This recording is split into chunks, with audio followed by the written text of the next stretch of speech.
Ya, a ver, vamos a comenzar con la semana 5. Como habíamos mencionado la semana anterior, habíamos hablado sobre la nomenclatura inorgánica 1, ¿cierto? Y avanzamos un poco de estequiometría. Y hoy día vamos a estudiar lo que, uy, ¿qué pasó? Lo que complementa a estos dos temas. Así que lo que les recomiendo es que tengan a la mano su lápiz, su papel, porque es una clase muy corta, así que nos va a permitir hacer los cálculos, los ejercicios aquí en clase, ¿no? Y de preferencia sería bueno de que ustedes practiquen o intenten resolver conmigo para que puedan ver qué tanto han comprendido, ¿ya? Bien, recordando entonces la clase anterior. Hemos visto los compuestos oxigenados, cómo se formaban los óxidos básicos, los óxidos ácidos, la formación de las sales, ¿verdad? Las sales oxigenadas, por ejemplo, que contienen el oxígeno en su formulación, los compuestos hidrogenados, que se van a combinar con el hidrógeno, tanto los metales como los no metales para formar hidruros, los hidrácidos y estos formar los ácidos hidrácidos que eran que combinándose con el hidróxido se formaban sales aloideas que no contenían o que no contienen el oxígeno, ¿no? El día de hoy vamos a estudiar la nomenclatura de las sales, pero no solamente este tipo de sales que hemos visto, porque lo que nosotros hemos observado, por ejemplo, en la clase anterior, hemos visto el nombre de este ácido, ¿no? Por ejemplo, esto era el ácido sulfúrico, esto era el ácido nítrico, ¿no? Esto, por ejemplo, el HPO3, H3PO4, es el ácido fosfórico. De acuerdo a la clasificación de los ácidos que hemos estudiado, chicos, ¿cómo se llaman estos ácidos? A ver, ¿cómo lo identifican rápidamente esos ácidos? Acuérdense que hemos visto los ácidos oxácidos y hemos visto los ácidos hidrácidos. ¿Qué tipos de ácidos estamos obteniendo acá en esos ejemplos?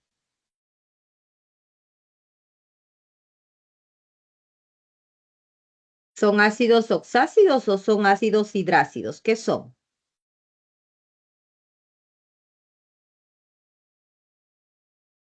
Ah, no están estudiando ustedes, ¿no?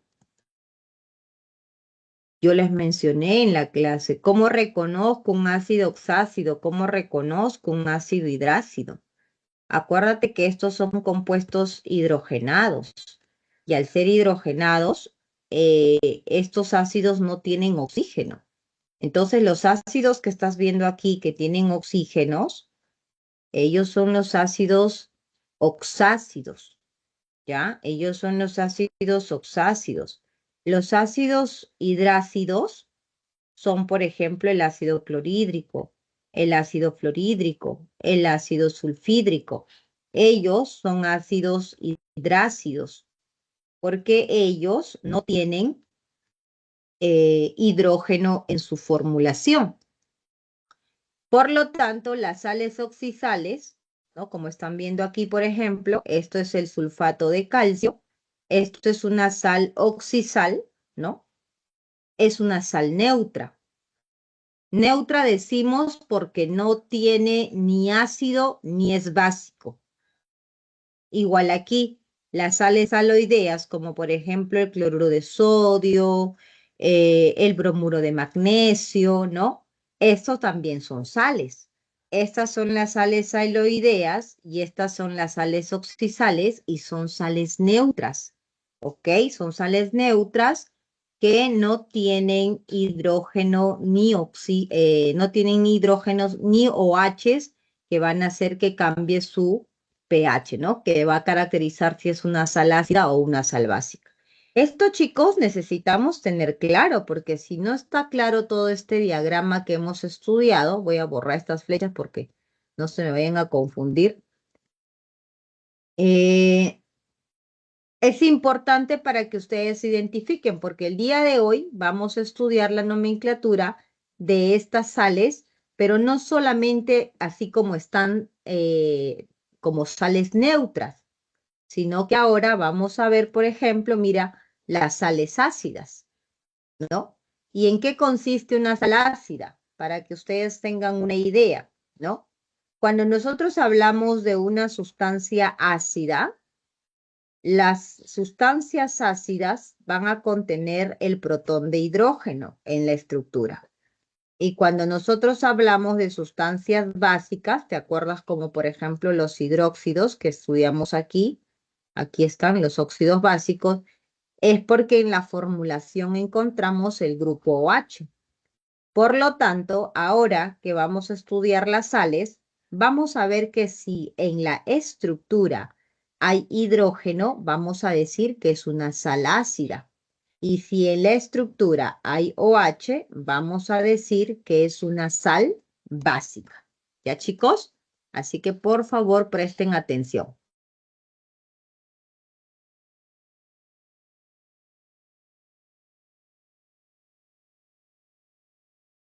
Aquí podemos observar, por ejemplo, las sales ácidas y como ya mencioné, estas sales van a presentar hidrógenos en la estructura, ¿correcto?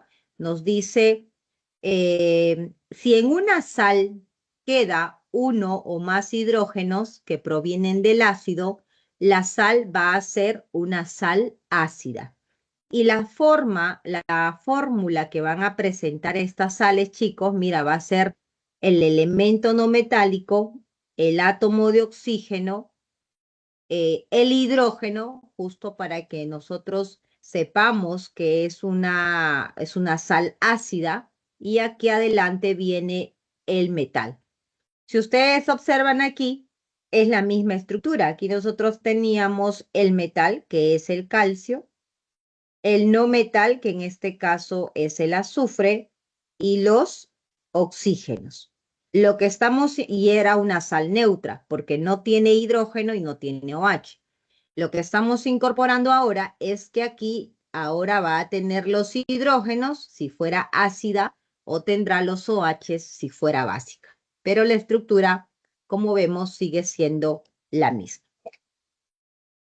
¿Cómo vamos a nombrar? Mira, nos dice aquí, primero se indica el nombre de Z con el sufijo ato o ito, que ya hemos aprendido, ¿no? Sulfato, nitrato. Si tienes dos estados de oxidación, hay que indicar cuál de ellos está trabajando. Acuérdate que para el pequeñito usamos el oso y cambia a ito, y si es el mayor, eso es ico que cambiaba a ato, ¿no? Como les vuelvo a repetir, si no quedó la clase anterior.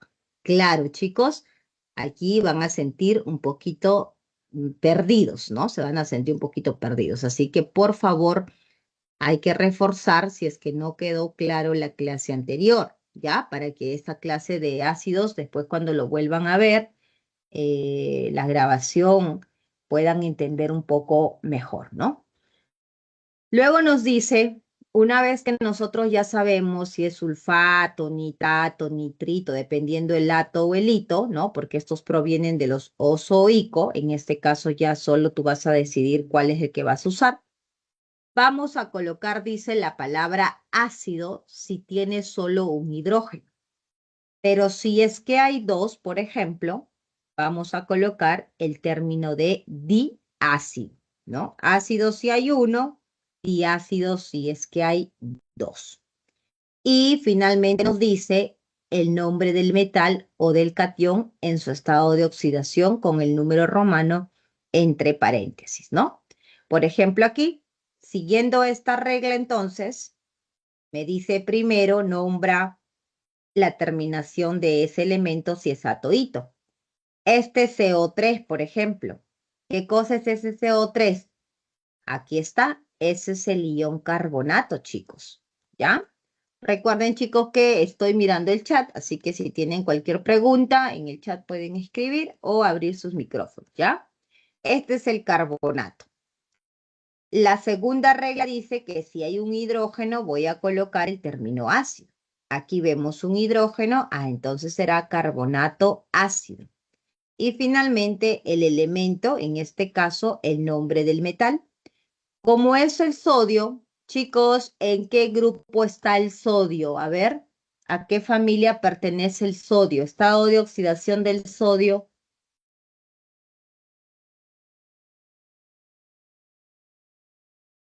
¿Están aquí conmigo en mi clase o no están en mi clase?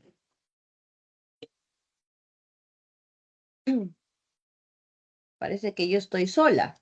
Mejor pongo un video, alguna cosa para que vean la grabación, si no me van a responder. A ver, ¿cuál es el estado de oxidación del sodio? Agarren sus tablas periódicas, chicos. ¿Me están escuchando? Profe, Fátima, no te escuché, disculpa. Su estado de oxidación es 1 más 1. Ya, muy bien, Ariana. El estado de oxidación del sodio, ¿no? En este compuesto es +1, ¿ya? El sodio, chicos, está en el grupo 1A de la tabla periódica. Entonces, él tiene un único estado de oxidación. Por eso es que cuando nosotros colocamos aquí el nombre, como nos dice la regla, en el tercer punto, solo vamos a colocar números romanos si hubiera más, si tuviera más de 2 estados de oxidación. Y como el sodio no es un problema, por eso solo se coloca carbonato ácido de sodio, ¿no? También conocido como bicarbonato de sodio, ¿ya? Recuerden que en la clase anterior también hemos mencionado los iones que ustedes se tenían que aprender, ¿no? Dentro de ellos estaba ese carbonato, estaba el nitrato, por ejemplo. Esos iones que teníamos en una tablita, eso es importante que ustedes se aprendan. Aquí, por ejemplo, estamos frente al anión fosfato. Ahí está, mira, esto es el fosfato, como dice la regla, ¿no? Si es atoito. Ahora estamos en el caso de dos ácidos, de dos hidrógenos. Entonces por eso colocamos diácido. ¿Y cuál es el elemento? El elemento en este caso es el potasio, igual pertenece a la familia 1A y por lo tanto no es necesario colocar entre paréntesis.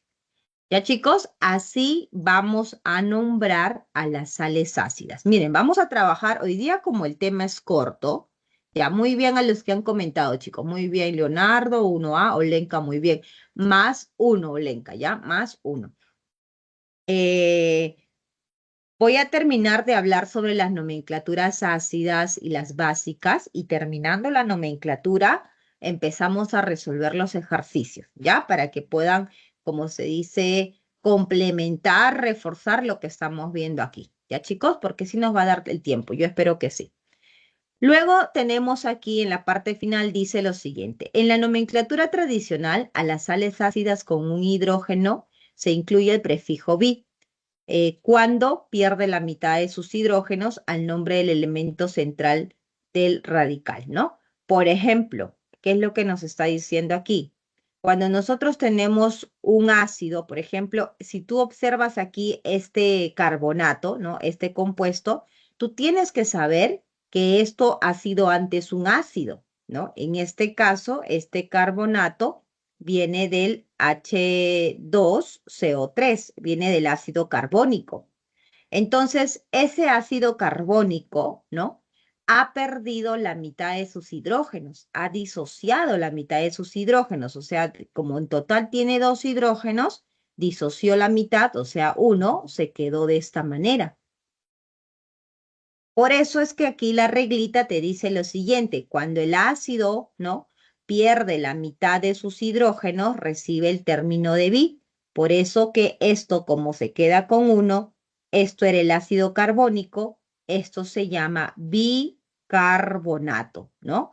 Porque cuando pierde todo completo y se queda como CO2, esto se llama CO3 carga 2 menos, esto se llama carbonato, ¿ya? Entonces, eso es lo que te está diciendo en este último punto. Si pierde la mitad de sus hidrógenos, entonces vamos a utilizar el término de bi, ¿ya? Es una forma también de darnos cuenta o de saber por qué se llama entonces bicarbonato de sodio, porque disocia la mitad de sus hidrógenos del ácido que provenía. ¿Listo? Muy bien. Aquí tenemos otra nomenclatura, que es la nomenclatura IUPAC. Esta nomenclatura IUPAC nos dice lo siguiente, mira, dice lo siguiente, al momento de nombrar las sales, podemos hacer de la siguiente manera. el prefijo que indique el número de oxígenos, vamos a colocar la terminación oxo. O sea, aquí, por ejemplo, ustedes tienen 4 oxígenos. 4 es tetra, entonces colocamos tetraoxo. Ahí está, mira. Trioxo. Trioxo. ¿Ya? La nomenclatura YUPAC dice que vamos a nombrar de esa manera. Luego nos dice, mira acá, seguido del nombre del ion oxigenado con el prefijo ato. O sea, aquí tenemos el azufre, sulfato, cloro, clorato, nitrógeno, nitrato, ¿no? Y vamos a colocar aquí en números romanos el estado de oxidación con el cual está trabajando. Este ion sulfato está trabajando con su estado de oxidación 6, por eso colocamos aquí, ¿no? Aquí está coma 6. Este cloro, que ustedes ya saben sacar el estado de oxidación, está trabajando con el 5, ¿correcto? Ahí está, por eso coloca 5, y este nitrógeno está trabajando con su estado de oxidación 5, y ahí está en números romanos. Y finalmente, lo único que se tiene que hacer aquí es colocar el nombre, al final, el nombre del catión. Y el nombre del catión, este es de hierro, esto es de sodio y esto es de potasio, ¿no? Ahora, el hierro, ¿con qué estado de oxidación está trabajando el hierro?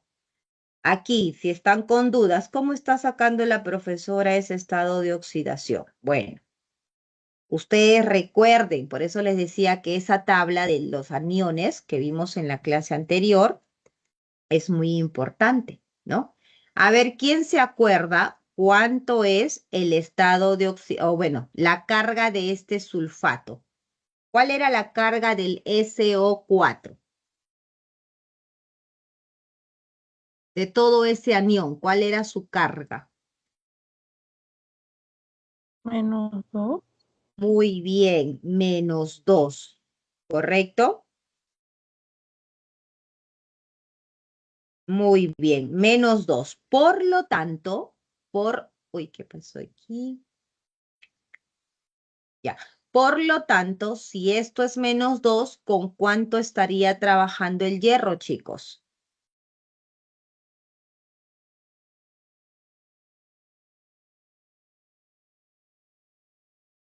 ¿Con cuánto estaría trabajando ese hierro si ese sulfato es -2? Con +2. Ajá, muy bien.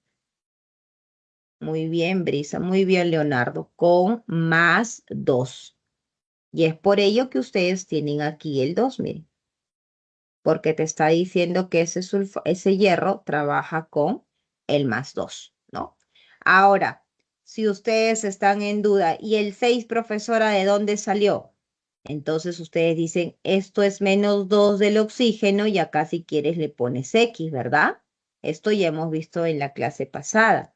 Si yo quiero determinar el estado de oxidación del azufre, digo X por 1X, 4 con -2, -8, ¿y eso a cuánto lo voy a igualar? A -2. A -2, porque solo estoy analizando el anión. Y de aquí uno se da cuenta que ese azufre está trabajando en ese anión sulfato con +6. En el caso del sodio y en el caso del potasio, que son de la familia del grupo 1A, el estado de oxidación de ellos es único y es 1. Por eso es que ustedes aquí no tienen nada, ¿ya? Dice, en el caso que se tenga un número mayor en cantidad de iones, se indica con un prefijo la cantidad y entre paréntesis el nombre del compuesto. Entonces, por ejemplo, aquí quedó claro, ¿verdad? Espero que sí. El el tetraoxosulfato de hierro. El trioxoclorato de sodio, ¿no? El trioxonitrato de potasio. Ahora, en este caso, por ejemplo, hay un solo sulfato, hay un solo clorato y hay un solo nitrato. Te dice ahora que si, por ejemplo, este anión que estamos viendo aquí, este anión es el anión fosfato, pero hay dos. Entonces te dice, por ello vas a utilizar el B. Vamos a marcar todo de un colorcito para que se ubiquen, ¿ya? Entonces aquí yo voy a colocar este 2, va a ser el bis, porque se repite 2 veces. ¿Bis qué? Bis tetraoxo, ahí está el tetraoxo, como dice la regla. Fósforo, fosfato.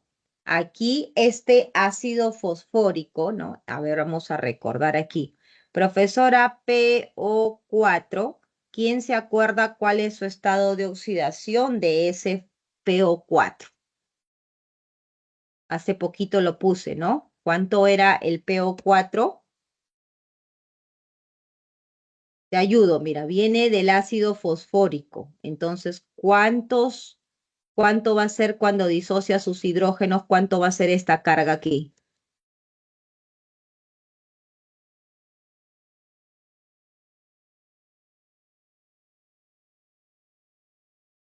¿No? Aquí está, mira. Aquí está, mira. H3PO4, el ácido fosfórico. Cuando disocia sus 3 hidrógenos, él se vuelve en el fosfato. ¿Cuánto va a ser entonces la carga aquí? ¿Menos cuánto? -3. Muy bien, Ariana. Muy bien, Brisa. -3. ¿Ya? Esto va a ser -3. Por ello, aquí ustedes ya pueden calcular, si tuvieran duda, cuánto es su estado de oxidación del fósforo. 4 con -2, -8. Para que sea -3, el fósforo tendría que trabajar con +5 y eso es lo que ustedes están observando aquí, esa carga del fósforo. Y finalmente el nombre de ese catión que lo acompaña, que viene a ser el cobre, ¿no? Ahora se preguntan, ¿y qué? ¿Cuánto es la carga del cobre? ¿2? Mira, colocas aquí, tú sabes que ese fosfato es -3. -3 por 2, todo es 6. Como aquí ya tienes 3, entonces por ende, ¿con cuánto tendría que estar el cobre? Efectivamente con +2, ¿no? Entonces aquí ese cobre está trabajando con su estado de oxidación 2. Lo mismo aquí abajo, chicos. Miren aquí. Tengo 3, por eso colocamos el tris, y tenemos 4 oxígenos. Tetraoxo, ahí está el tetraoxo. Azufre, aquí está trabajando. Acuérdate siempre que en el SO4, como hemos visto aquí, este azufre siempre trabaja con +6 y eso es el sulfato. Por eso aquí es el sulfato, ¿ya? Y ahí está trabajando con su estado de oxidación 6. Sería, por lo tanto, tris-tetraoxosulfato 6 y el elemento de hierro que estaría trabajando con su estado de oxidación. ¿Cuánto? Igual, chicos, ustedes dicen, el sulfato, profesor, aquí es -2, como esto es por 3 por 2, -6, todo esto tiene que sumar +6, así que aquí el hierro está trabajando con +3, y es ese 3 que estamos viendo aquí, ¿ya? Entonces no es complicado, miren, es solo seguir las reglas, es súper fácil. Cuando ustedes observen ahora los nombres en los ejercicios que vamos a ver, van a ver que es muy rápido de poder saber cuál es el nombre respectivo de cada sal. Ahora, las sales básicas. Las sales básicas van a caracterizarse porque tienen el grupo OH en su formulación, ¿no? Entonces, por lo tanto, de la misma forma que hemos aprendido, por ejemplo, si el SO4 es el sulfato, ¿no? Este es el sulfato. El SO3, esto es el sulfito. Por eso era importante que ustedes conozcan. Así entonces tenemos aquí, miren, el sulfito. La regla dice que vamos a colocar básico porque tiene el OH y finalmente el nombre del metal, que en este caso es aluminio. Fácil. Acá igual, ¿no? Tenemos aquí Aquí lo han invertido, es lo mismo si yo tengo de esta manera, ¿ya? Así que no se me asusten. Yo puedo decir aquí cloruro, vamos a resaltar aquí de amarillito el cloruro, ahí está el cloruro, básico porque tiene el grupo OH, ahí está el básico, y el elemento metálico que corresponde al estroncio. Entonces, de esa manera, si yo veo hidrógenos en mi estructura, eso es una sal ácida, y si veo OH en mi estructura, eso es una sal básica. ¿Ya, chicos? Las sales dobles son aquellos que van a presentar dos metales en la misma composición, ¿no? Por ejemplo, acá ustedes están viendo que esta sal tiene al metal de hierro y al metal de cobre. Entonces, eso es una sal doble. Sulfuro de cobre y hierro, ¿no? Así de fácil. Sulfuro de cobre y hierro. Aquí hay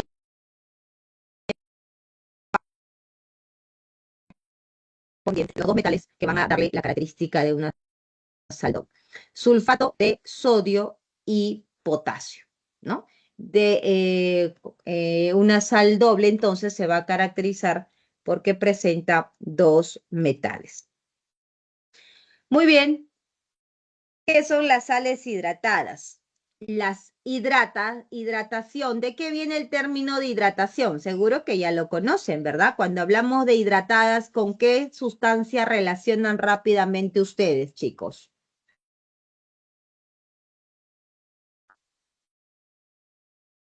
Hidratos, hidratación, ¿de qué estamos hablando?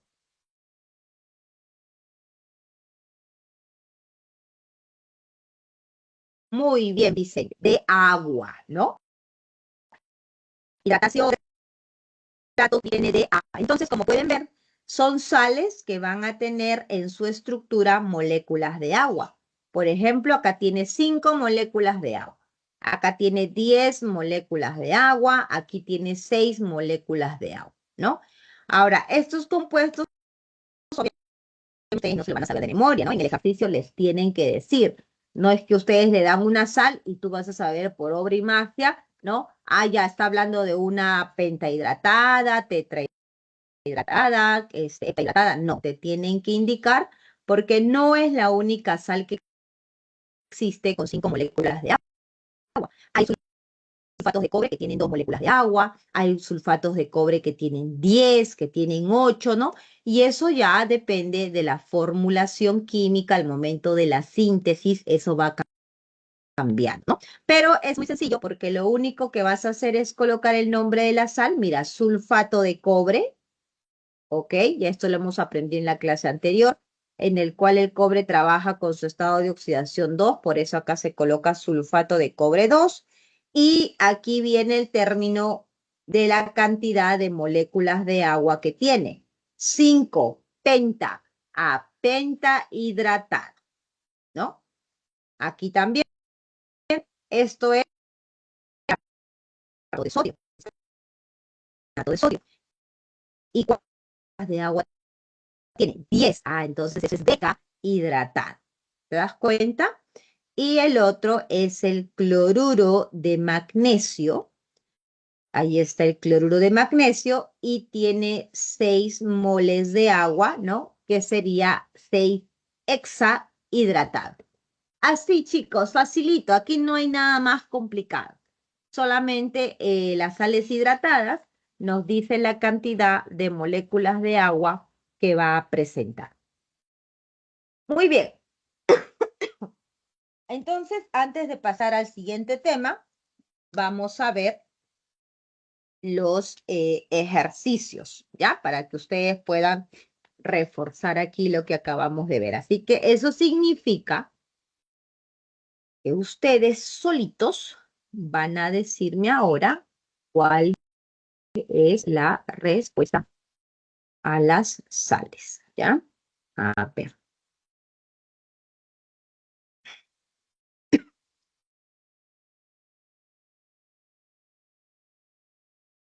¿Sí?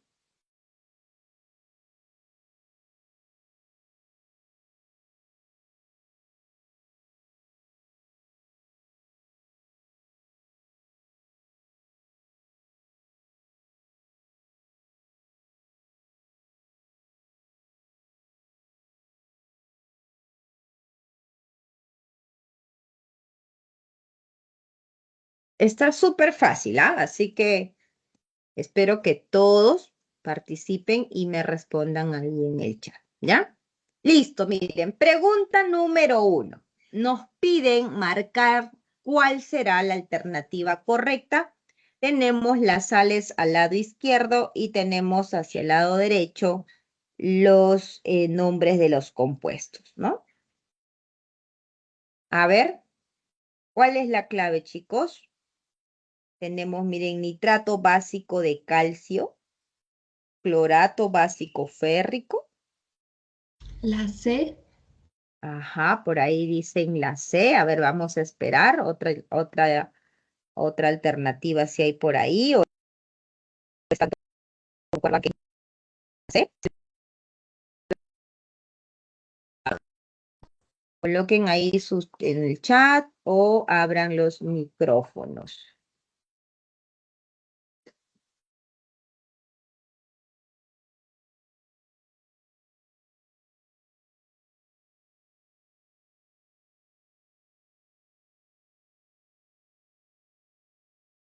La C, Miss. Ajá, por ahí también nos dicen la C. Y yo creo que la mayoría está de acuerdo, ¿no? Porque miren, aquí, por ejemplo, ¿esto qué es? El PO4, ya lo conoces, ¿no? Ya nos estamos familiarizando con el PO4. Ese es el famoso fosfato, ¿cierto? Ese es el fosfato. Tiene un hidrógeno, el cual vamos a decir que es el fosfato ácido. Ahí está. Y tiene el metal de potasio, que es 2, y por ello decimos dipotasio. Por lo tanto, esto es una sal oxisal ácida, nos dice.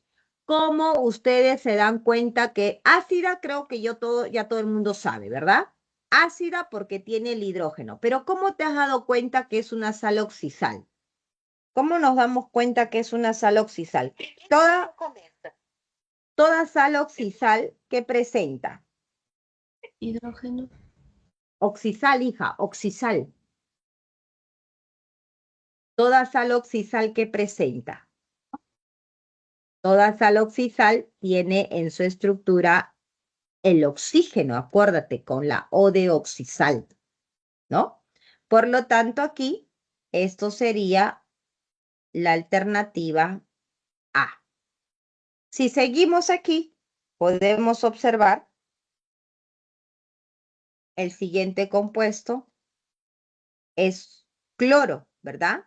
Y en esa sal, eso es el cloruro. ¿Cloruro de qué? Eso es el cloruro de aluminio, ¿no? Cloruro de aluminio. Aquí, por ejemplo, esto es la letra B. Y vemos que en su estructura no existe el elemento del oxígeno. Por lo tanto, podemos verificar que efectivamente esto es una sal aloidea, ¿no? Porque no tiene en su estructura a ese elemento de oxígeno. Bien, seguimos aquí. Seguimos en el otro compuesto. El ClO3. Ese ClO3 viene a ser ¿qué tenemos aquí? El clorato, ¿no? Tenemos ese clorato. Dice clorato, ahí está el clorato básico. Vamos a colocar aquí el clorato básico porque tiene el grupo OH, ¿cierto? Tiene el grupo OH férrico. Y el férrico es por ese hierro, ¿correcto? Es por ese hierro. Muy bien. Y nos dice, ¿es una sal oxisal básica? Sí, es una sal oxisal, ¿correcto? Porque tiene aquí la presencia del básico del OH. Así que esto sería la letra C, ¿no? Y finalmente el nitrato. Nitrato, otra vez estamos frente al grupo OH, que es el básico, y el metal, que en este caso sería calcio de calcio. Sal oxisal sí, porque podemos observar que esa sal oxisal tiene acá el elemento del oxígeno. Y básico por el grupo OH. Por lo tanto, aquí sería la alternativa D. Y la clave en esta pregunta 1 sería la alternativa casa. ¿Cierto?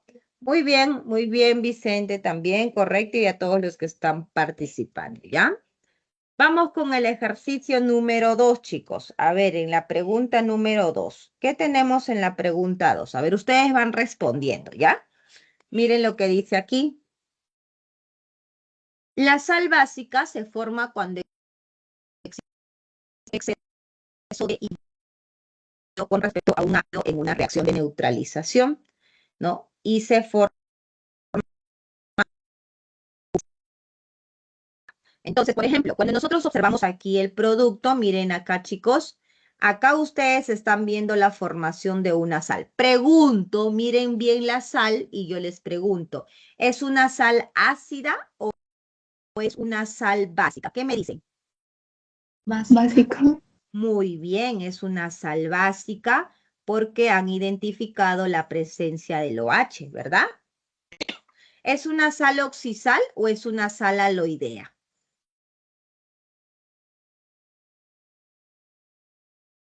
Oxisal. Muy bien, es una sal oxisal porque aquí ustedes tienen el oxígeno. Perdón, chicos, que me ando recuperando de la tos. La semana pasada, el día viernes, ya no conseguí dictar porque ya mi voz se apagaba, pero felizmente me he recuperado. Ya, ahora sí, es una sal oxisal básica. Muy bien, eso quiere decir que si tenemos la cantidad, una sal básica, es porque tenemos en mayor cantidad esta sustancia de OH, que viene a ser una sustancia básica, ¿ya? Para nosotros poder tener una sal ácida o básica, esa sustancia tiene que estar en mayor proporción. De la misma forma, aquí podemos observar, mira aquí, tenemos otra vez una sal básica, estamos todos de acuerdo, ¿no?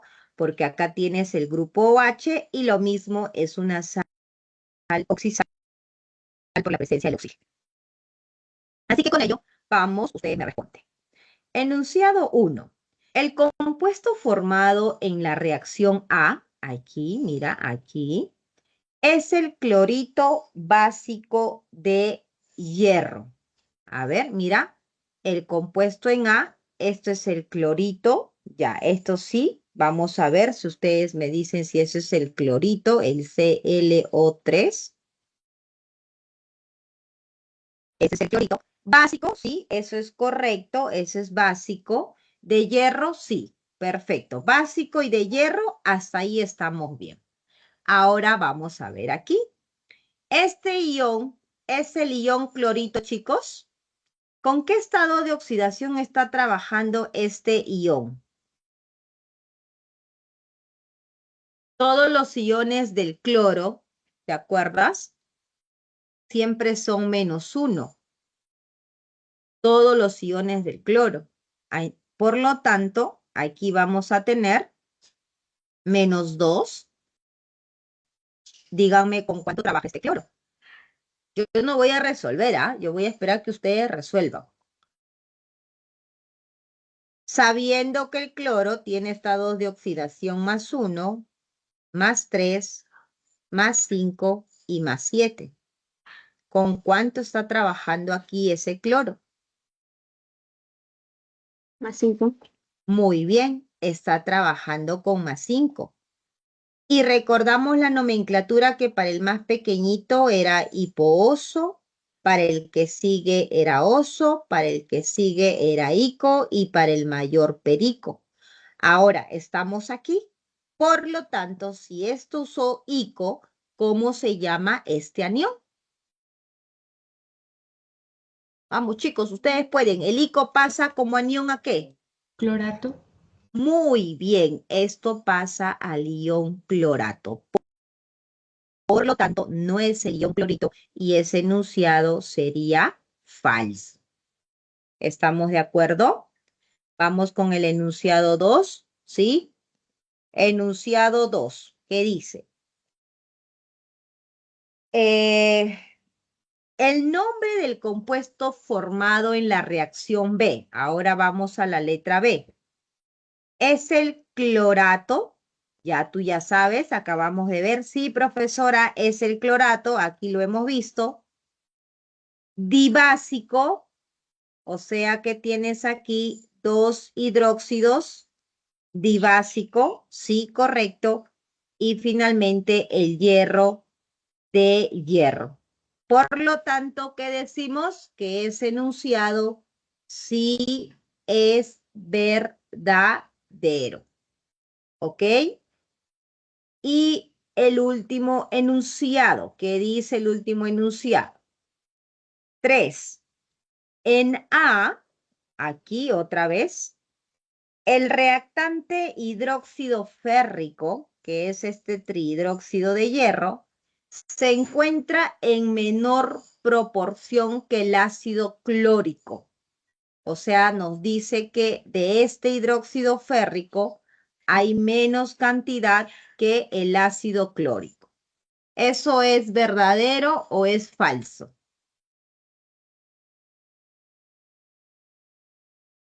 No consideren, no consideren aquí estos coeficientes, ¿ya? No consideren aquí los coeficientes. Consideren aquí que tu producto es una sal básica. Y como acabábamos de mencionar, si es una sal básica, significa que tenemos más que ácido o base. ¿Qué tenemos más si nuestro producto es una sal básica? Ajá, Vicente nos dice que sería falso, ¿no? ¿Por qué, Vicente? ¿Por qué sería falso? ¿Cuál es tu argumento?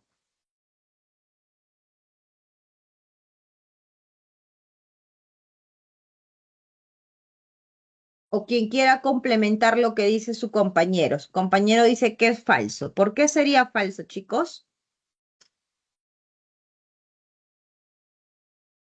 El reactante hidróxido férrico, o sea, el primero, se encuentra en menor proporción que el ácido clórico. Ajá, porque dice que es menor proporción y como nosotros tenemos una sal básica, se supone que debemos de tener en mayor cantidad esa base, ¿cierto? Muy bien. Por lo tanto, esto es falso. Si ustedes hubieran obtenido una sal ácida, la sustancia que estaría en mayor cantidad debería de ser el ácido. Pero como vuelvo a repetir, como es la base que tenemos en mayor cantidad, entonces el hidróxido de hierro es el que se encuentra en esa mayor cantidad. Muy bien, por lo tanto aquí esto sería falso y nuestra respuesta en la pregunta 2 entonces sería falso, verdadero, falso, la alternativa casa. ¿Correcto? Eso es correcto. Muy bien. ¿Qué más tenemos aquí? Pregunta número 3. A ver, ¿en qué consiste la pregunta 3? Dice, la siguiente reacción química, ¿no? De un álcali o base en proporción a la estequiometría con un ácido poliprótico, ¿no?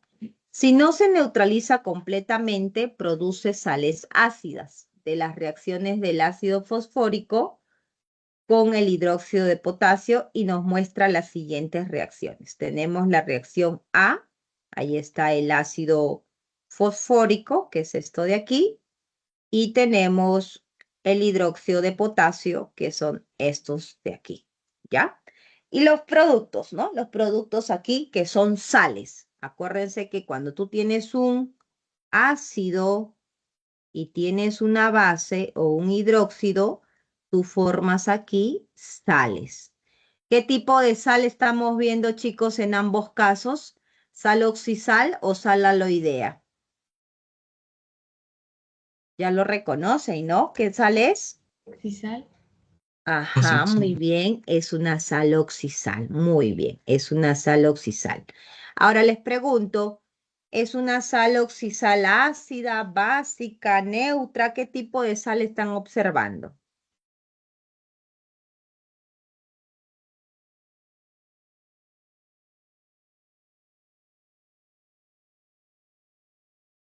¿Qué observan en la fórmula?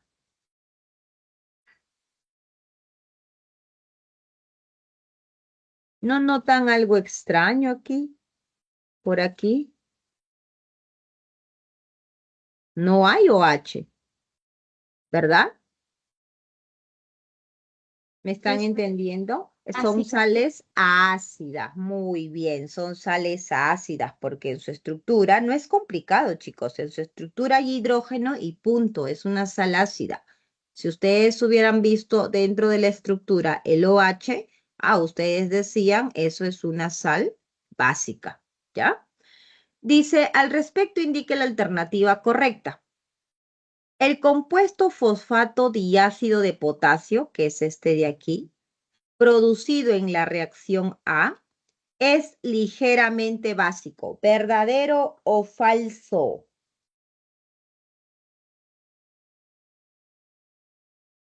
Verdadero. Sí, Ariana, esto es básico. Mira lo que dice aquí, ¿ah? El compuesto fosfato diácido, que es esto de acá, mira, voy a poner de rosadito acá, esto, ¿no? Producido en la reacción A. Estamos hablando de la reacción A, esta de aquí. Es ligeramente básico. Acuérdate que para decir que es básico, ¿qué tiene que tener en el compuesto? El OH. Y tú no tienes aquí OH. Tú tienes aquí el hidrógeno y esto le da acidez. Ojo que no vayan a pensar así, ¿no, profesora? Pero sí tiene el OH. Acá está H y acá está la O. No, tiene que estar juntito. Ya tiene que estar, como hemos visto en otras sales, que está, por ejemplo, no sé, metal y OH, así, y otro componente acá, así tiene que estar para que ustedes digan que es básico. Por lo tanto, decimos entonces que es ligeramente básico. No, ¿verdad? ¿Están conmigo o no? ¿Es verdadero o es falso? Por acá Leonardo nos dice que es falso.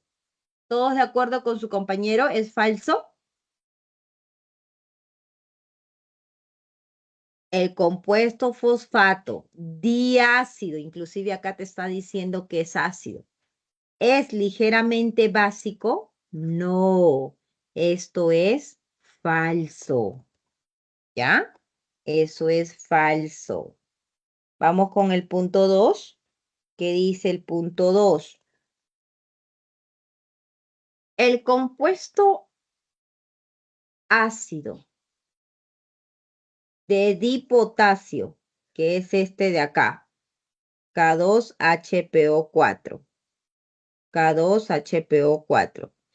Tiene 2 equivalentes mol como sal de potasio. Ya, esto lo vamos a dejar porque ahorita recién les voy a explicar, ¿ya? Así que vamos a poner una pausa aquí. Y creo que el punto 3 también, ¿ya? Hasta aquí creo que eso es nomenclatura porque de ahí viene masa molar. Sí, ya, listo. Entonces, hasta aquí nomás. Ya, chicos, como pueden ver, no es complicado. En las nomenclaturas de las sales ácidas básicas es sencillo. Muy bien, ahora sí, continuando con nuestra clase. A ver, ¿estás? ¿Estás que no te veo? Ya, creo que esto es.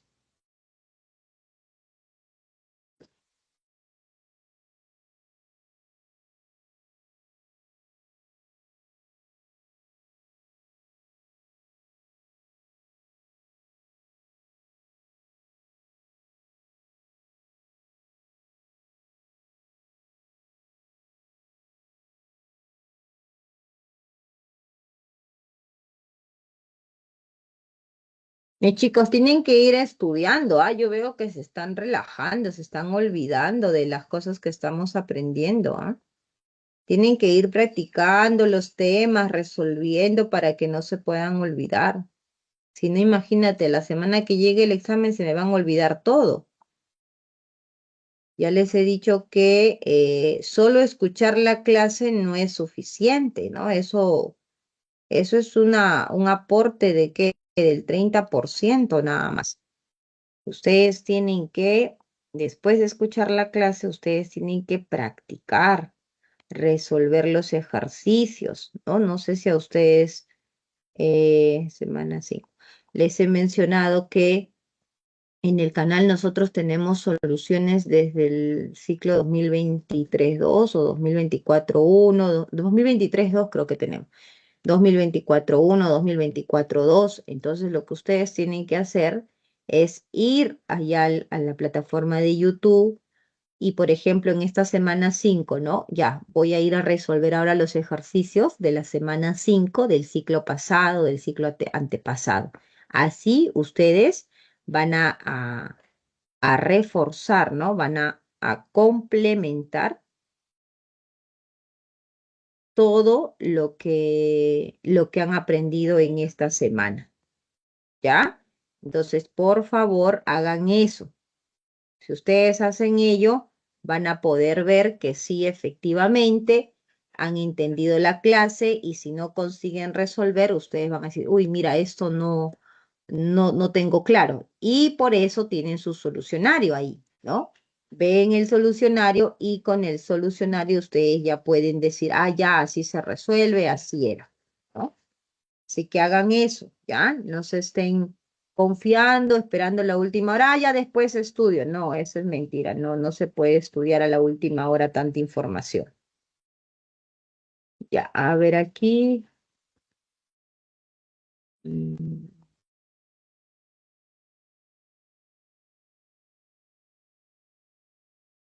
Mm, ¿qué tal que sea el minuto?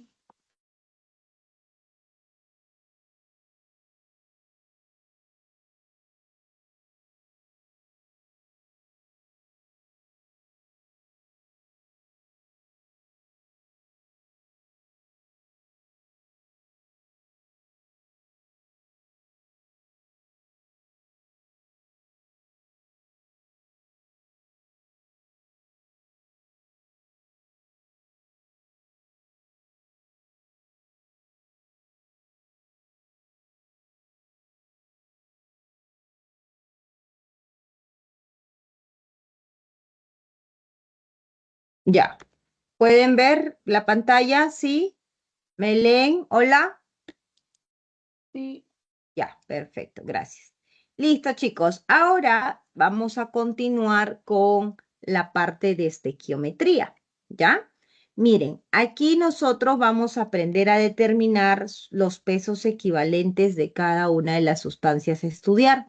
Es importante y de gran ayuda que recuerden los estados de oxidación. Por ejemplo, el calcio, profesora, pertenece al grupo 2A de la tabla periódica y su único estado de oxidación en un compuesto es +2. Esta masa molar o peso atómico ustedes lo tienen de dato en las tablas periódicas, así que esto no necesitan aprenderse nada. Por lo tanto, lo que sí necesitan analizar es saber cuánto es el equivalente mol, el cual se conoce como el parámetro teta. Y en este caso, ese parámetro teta va a ser o nos va a ayudar en el caso, por ejemplo, de los metales, el grupo al cual pertenece. Este está en el grupo 2A, su carga es 2, por lo tanto el parámetro teta es 2. Igual el magnesio está en la familia 2A, su parámetro teta es 2. En el caso del sodio, por ejemplo, el sodio está en la familia grupo 1A, su parámetro teta es 1. El ion potasio igual, 1. Aquí, por ejemplo, ese ion cloruro, su carga está trabajando con 1 en el compuesto en el cual va a estar trabajando y esté con el -1, entonces su parámetro teta es 1. Para el sulfato, aquí estás viendo que es 2, -2, entonces el parámetro teta para ese sulfato es 2. Como puedes ver, el parámetro teta no tiene carga, no es positivo ni negativo. ¿ya? Solo va a ser valor absoluto, o sea, siempre va a ser positivo los valores y van a ser con respecto a la carga que va a presentar ese ion o ese ion, ¿no? Porque puede ser un catión o puede ser un anión. Aquí tienes el ion carbonato, por ejemplo. Ese ion carbonato, su teta es -2, o sea, el parámetro teta es 2.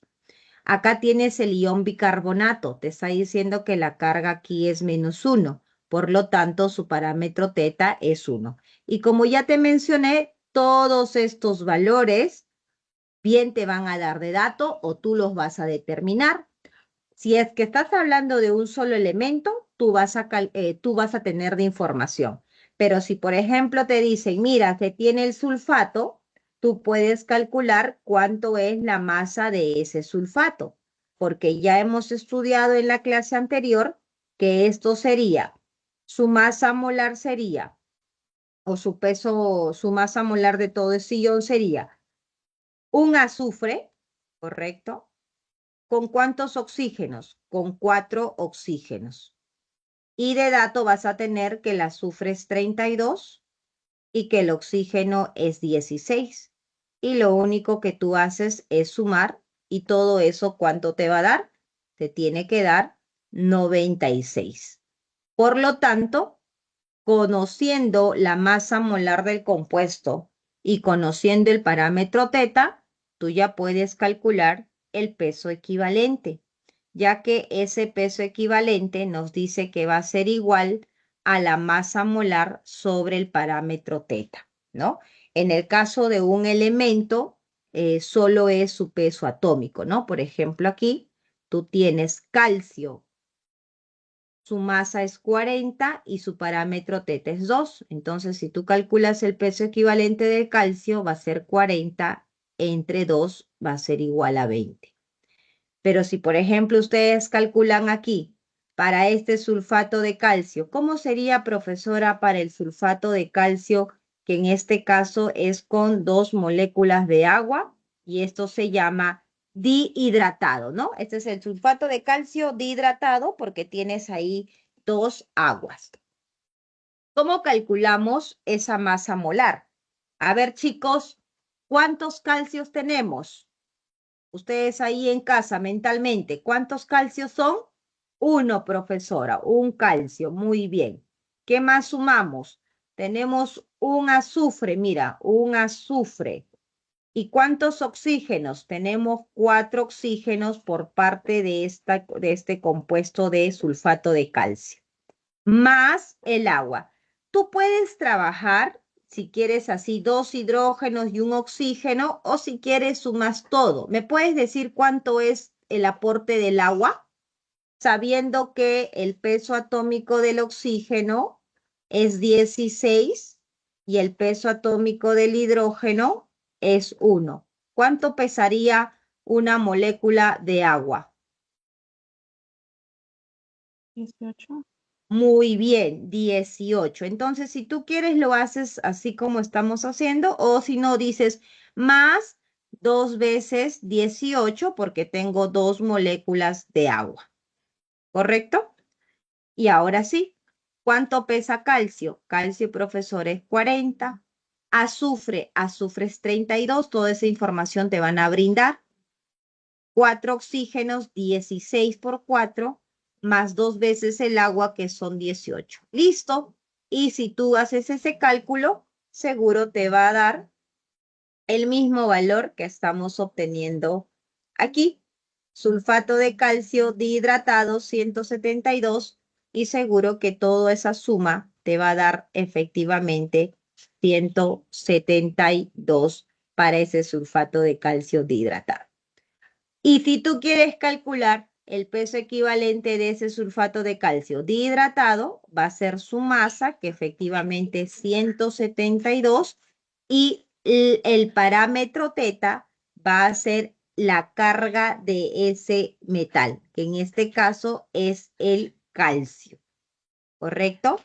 Así vamos a ver aquí, por ejemplo, igual el sodio es +1, pero tú tienes 2 sodios, entonces la carga total aquí va a ser +2, que va a indicar ese parámetro teta para ese compuesto, ¿ya? Aquí, por ejemplo, ese es el bicarbonato de sodio. Al momento que este disocie, solo va a disociar este sodio y va a ser carga más 1. Por eso es que el parámetro teta es solamente 1.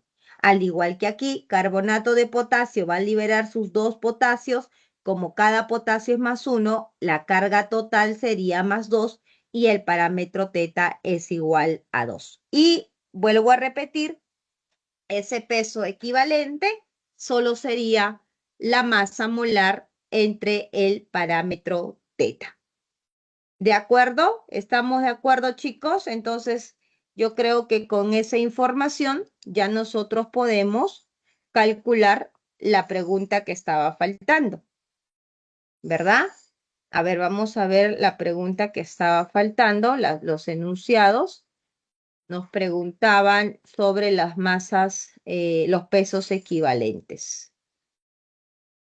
A ver, ¿dónde están mis pesos equivalentes? Aquí.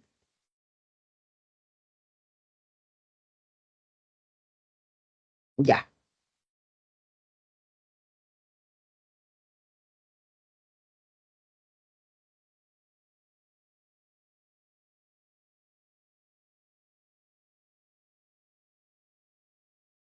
Muy bien, aquí. En el enunciado 2, miren el enunciado 2. En esa pregunta número 3 nos dice, el compuesto fosfato ácido de dipotasio tiene 2 equivalentes mol como sal de potasio. ¿Qué dicen? ¿Verdadero o falso? Miren aquí, el compuesto ácido de dipotasio tiene 2 potasios y tiene 2 equivalentes mol como sal de potasio. ¿Verdadero o falso? ¿Qué dicen? Verdadero. Verdadero, muy bien, ¿no? Porque acabamos de decir que sí, efectivamente, es la carga de ese potasio que va a disociar en la sal. Y finalmente dice el peso equivalente del fosfato diácido de potasio. ¿Quién es el fosfato diácido de potasio? ¿De quién estamos hablando? ¿Es el producto de A o es el producto de B? Fosfato diácido de potasio. ¿Quién es? ¿El producto de A o el producto de B?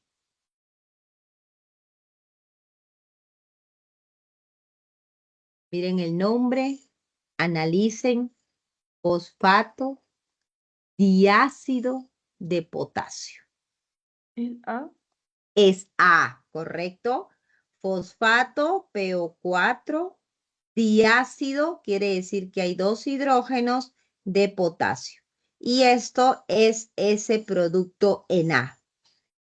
Nos dice, y si es este de acá, ¿cuánto es el parámetro teta?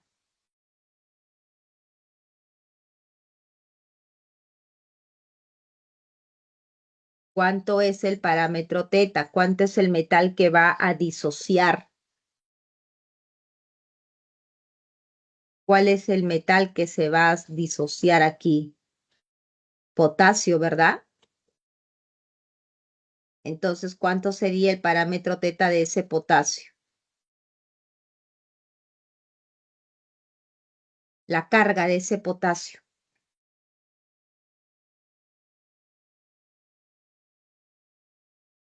Más 1, más 1, ¿correcto?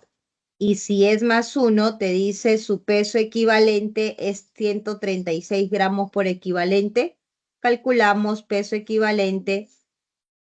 Peso equivalente es la masa molar de ese compuesto entre el parámetro teta. ¿Cuánto es la masa molar de ese compuesto? Tienes de dato, ¿verdad? Mira acá el dato. 136. Y dividido entre el parámetro teta, que es 1, efectivamente es 136. Así que aquí sería verdadero. Nos preguntan por las proposiciones correctas y esto sería 2 y 3, la alternativa casa. Muy bien. Listo, entonces con ello estaríamos terminando estos 3 ejercicios que nos mencionan sobre la nomenclatura y un poco sobre la determinación de peso equivalente. Ahora sí, en la pregunta 4 vamos a ver ya que son más que todo cálculos, algunos con criterios de porcentaje, ¿no? Y otros recordando algunas fórmulas, ¿ya? A ver. Vamos entonces en esta pregunta, vamos a avanzar un poco la teoría para que puedan comprender la parte de estequiometría. Ya, como ustedes saben, estequiometría nos permite ver la cantidad, la relación de las sustancias, ¿no? Que van a estar presentes en una reacción química. Habíamos mencionado, por ejemplo, aquí, en esta reacción química, nos dice que una mol de metano reacciona con 2 moles de oxígeno. Estos de aquí vienen a ser los reactantes o reactivos, como quieran llamarlos. Y estos de aquí vienen a ser los productos. ¿Ya? Aquí tenemos que se va a producir una mol de CO2 y 2 moles de agua. ¿Ya? Muy bien. Ahora.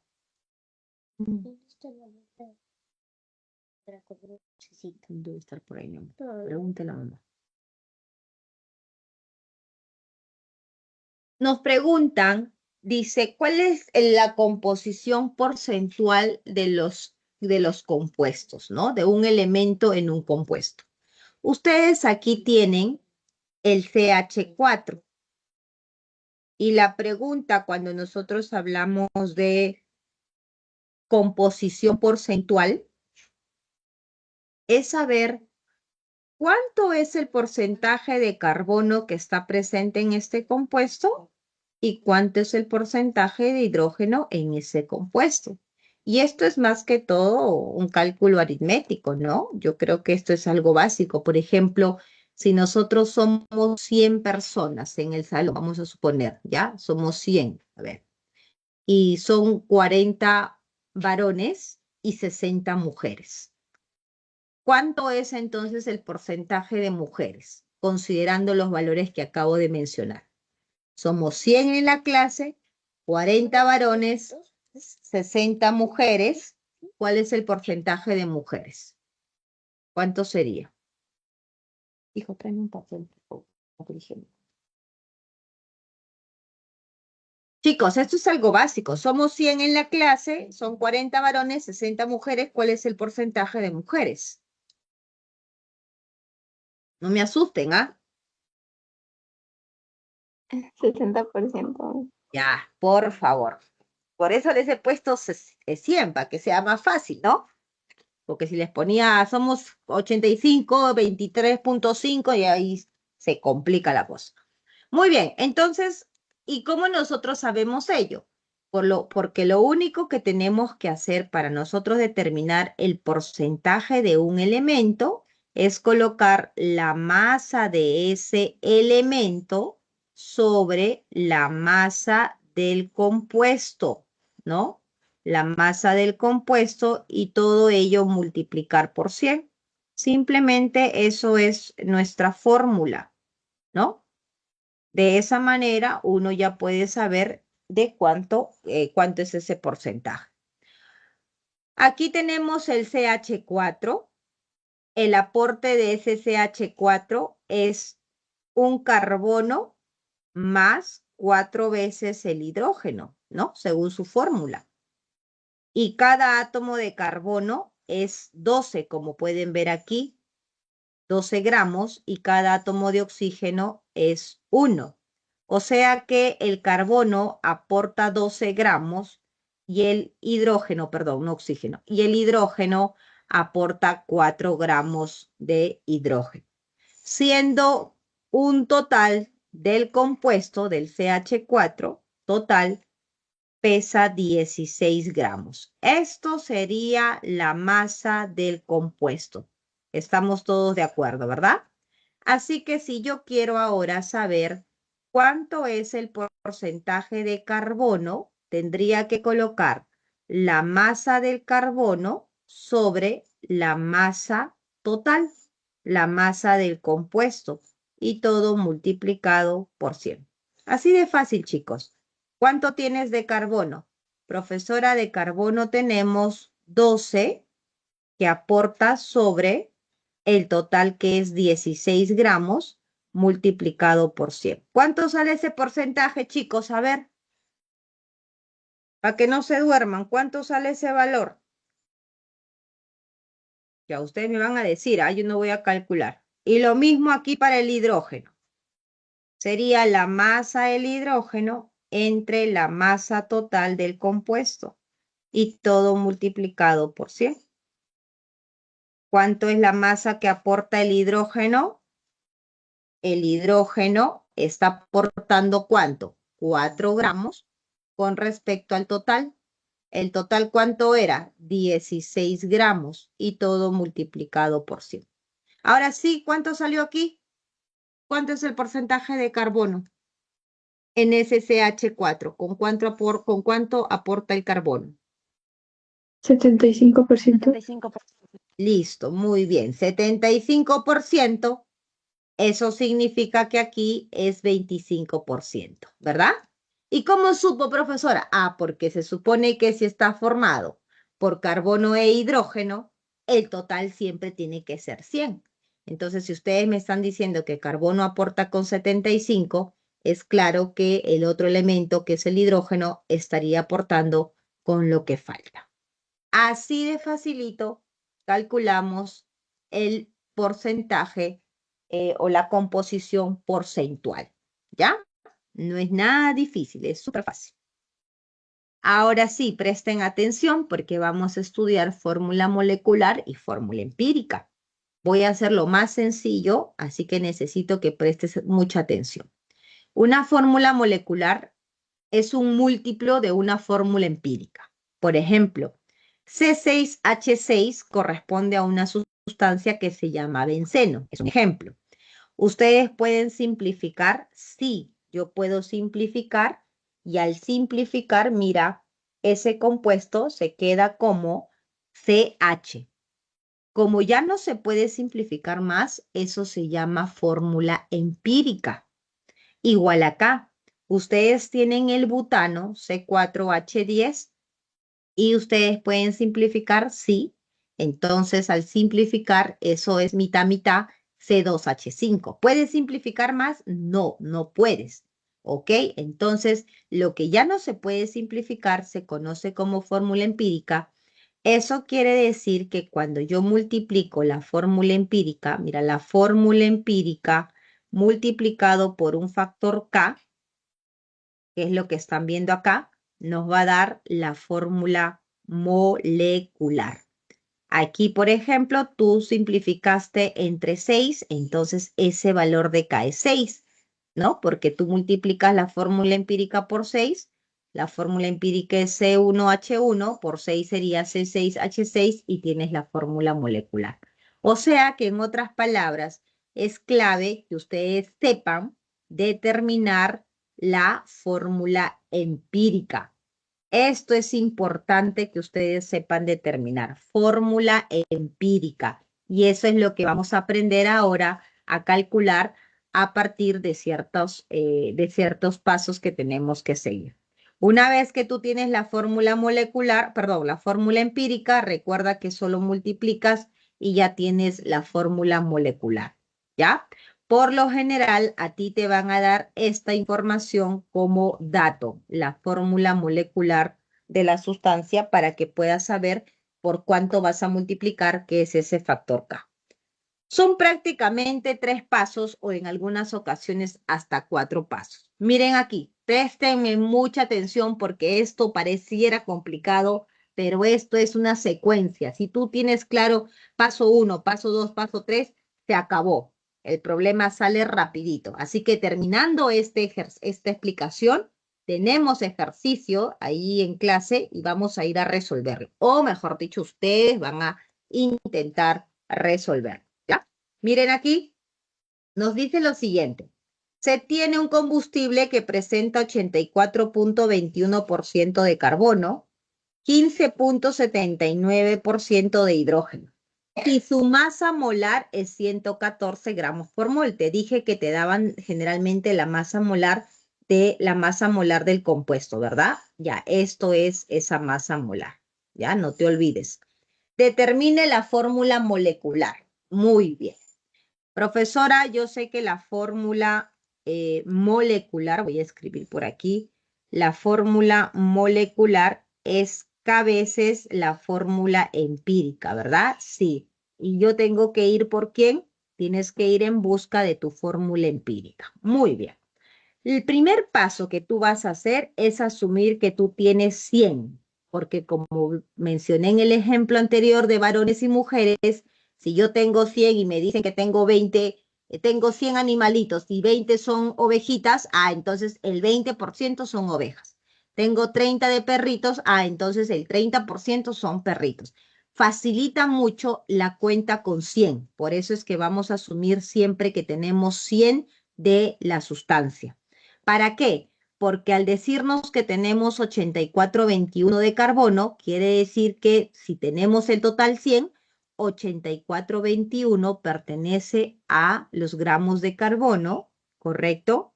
Y que 15,79 pertenece a los gramos de hidrógeno. Paso 1, ¿ya? Ahí no he hecho nada más que pasar de gramos de porcentaje a gramos. El paso 2 es dividir entre el peso atómico de cada elemento. O sea, mira aquí, 84 entre el peso atómico del carbono. ¿Cuánto es el peso atómico del carbono? Mira, 12. Entonces, entre 12. Y para el hidrógeno va a ser su 15,79 entre su peso atómico del hidrógeno, que es 1. Ya que el número de moles, acuérdate, es el peso atómico entre el número, perdón, acabo de colocar, ya que el número de moles es la masa entre el peso atómico de un elemento, ¿no? Eso es lo que estamos aplicando acá. Hallar el número de moles, ¿no? La masa anterior entre su masa del átomo de carbono y la masa del hidrógeno entre su peso atómico. Muy bien, ya tienes tus resultados. Mira, 707, ese es tu resultado del segundo, y 15,79.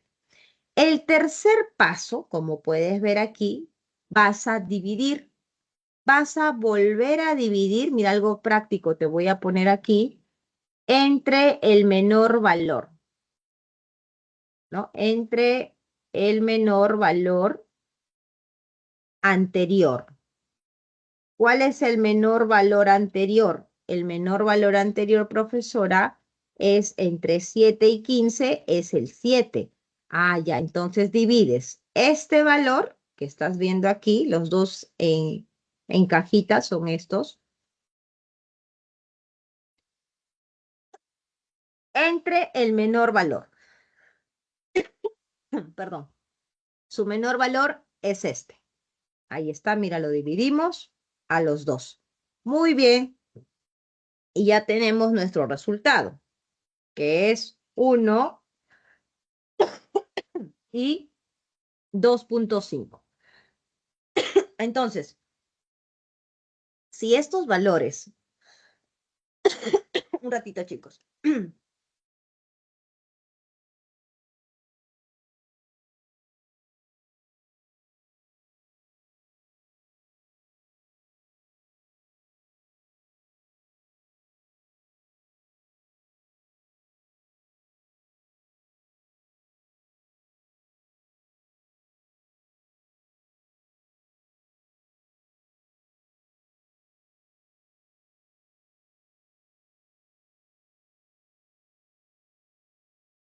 Ya, ahora sí. Si estos valores hubieran sido enteros, nosotros hubiéramos, si nos hubieran salido, por ejemplo, 1 y 3, nosotros ya tendríamos la fórmula empírica. Diríamos, tenemos 1 de carbono y tenemos 3 de hidrógeno. Profesora, esto es mi fórmula empírica y se acabó. Pero tenemos decimal, mira. Tenemos al carbono 1 y tenemos al hidrógeno 2.25. Cuando sale de esta manera, nosotros vamos a buscar un factor, un número, para que esos dos valores, al ser multiplicado por el mismo número, sean enteros. El mínimo valor. O sea, pude haber multiplicado por 2, claro. 1 por 2, 2. 2.25 por 2, 4.5. Ah, sigues teniendo decimal. Entonces no es. Por 3 igual vas a tener decimal. Y por 4, ahí sí puedes ver que ya tienes tu valor entero. Entonces ahí te toca a ti buscar si es por 1, bueno, si es por 2, si es por 3, si es por 4, si es por 5, ¿no? Para que sea entero. Al multiplicar aquí, como podemos ver por 4, son 4 carbonos y son 2.5 o 2.25 por 4 son 9. Chicos, acabamos de determinar la fórmula empírica. C4H9 es la fórmula empírica. ¿Y cuánto pesa esta fórmula empírica? Acuérdate que para poder hallar esa fórmula empírica, simplemente has sumado cuántos átomos tienes. Son 4 de carbono, profesora, 4 por 12, y son 9 de hidrógeno, 9 por 1. Eso sale 57 que estaría pesando esa fórmula empírica. Y te recuerdas que si ya tú tienes la fórmula empírica, solo es multiplicar por K y se acabó el problema. ¿Y cómo hallo K, profesora? Ah, el valor para hallar K, aquí viene ese dato importantísimo, ¿no? El valor de K se calcula como la masa molar de la fórmula molecular, que es este que tenemos aquí, dividido entre cuánto? Dividido, vamos a colocar otro lapicito nomás. Dividido entre la masa molar de la fórmula empírica, que es este de aquí. Entonces es 114 entre 57 y miren, hallamos el valor de K. Así que ahora sí, será 2 veces la fórmula empírica y es 2 veces C4H9 que nosotros ya habíamos determinado aquí en la nubecita, ¿no? Aquí está la nubecita. Por lo tanto, tu fórmula molecular es C8H18, porque estás multiplicando nada más. ¿Ya, chicos? Más o menos, esto no es nada complicado. Esto es súper sencillo, ¿ya? Así que ahora vamos a ver un ejercicio. Entonces, esto sería prácticamente la teoría de la clase de hoy, ¿no? Y ahora sí, nos vamos a ver nuestro ejercicio. Ustedes van a intentar resolverlo, ¿ya? A ver, vamos a ver dónde estamos aquí. Estamos con tiempo, sí.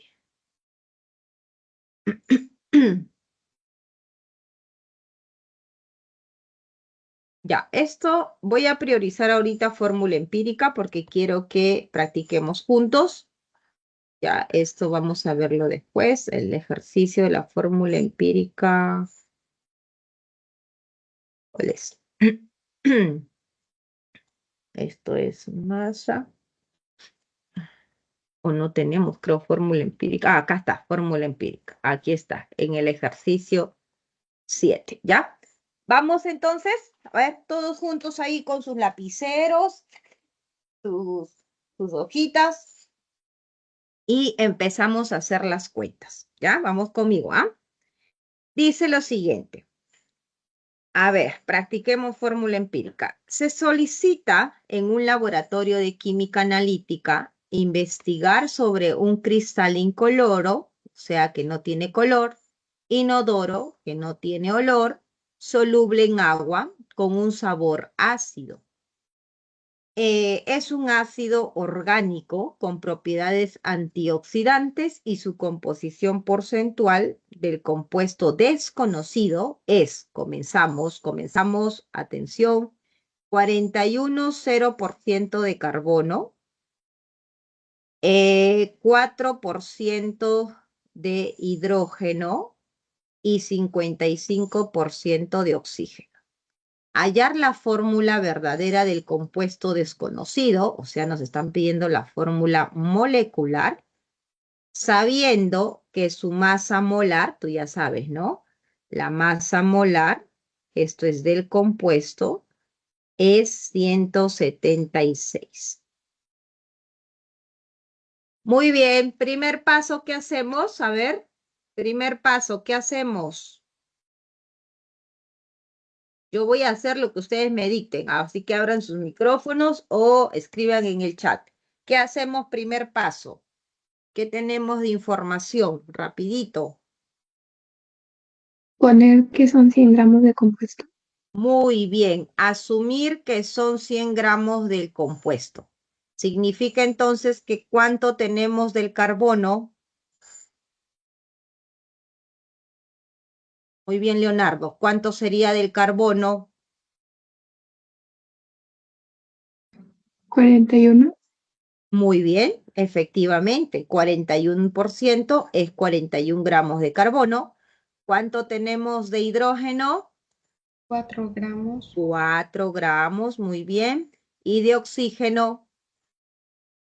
55. 55. ¿Listo? ¿Ves? Primer paso, facilito, ya está. Segundo paso.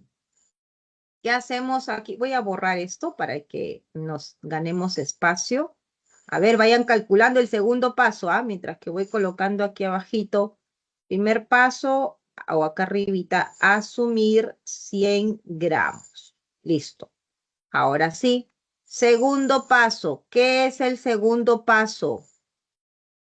Hallar el número de moles. Pero ya Muy no lo dan. bien. Hallamos el número de moles. ¿Cuánto sería para el carbono?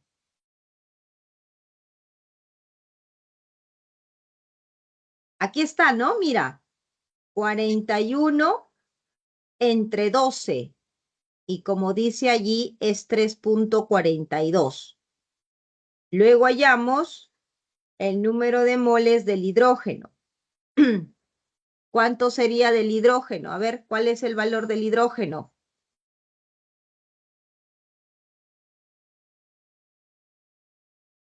¿Del hidrógeno tenemos o no tenemos del hidrógeno? Del hidrógeno creo que no hay, ¿no? No, sí ¿Cuánto es está. del hidrógeno? ¿Cuánto va a ser aquí del hidrógeno? Masa 4, ¿verdad? ¿Entre cuánto?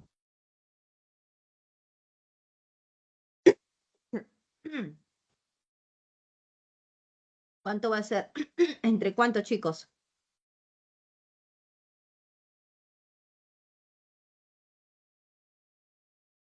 Yo no voy a avanzar, ¿ah? Ustedes tienen que decirme, ¿entre Sería cuánto? 1. Claro, sería 1, exacto, efectivamente, porque acuérdate que sabemos que el peso atómico del carbono es 12, el peso atómico del hidrógeno es 1 y el peso atómico del oxígeno es 16, ¿verdad? Muy bien, aquí no tenemos esa información, así que aquí sería 4. Y finalmente, el número de moles del oxígeno. ¿Cuánto sería entonces nuestra división aquí? 55 entre 16. Muy bien, 55 entre 16 y esto sí lo tenemos aquí. ¿Han verificado que estén bien esas respuestas, esas divisiones? Que basta que esté mal una cifra, ya todo no sale. A ver, vamos a verificar. 41 entre 12. Muy bien, 342 redondeando. Y 55 entre 16, 344 redondeando. Perfecto. Tercer paso. Muy bien, vamos bien, chicos, vamos bien. Tercer paso. ¿Qué dice el tercer paso, chicos? ¿Qué hacemos? Para el carbono, ¿qué hacemos?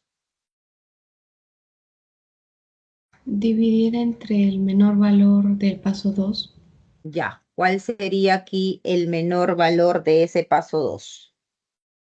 3.42 ¿entre cuánto?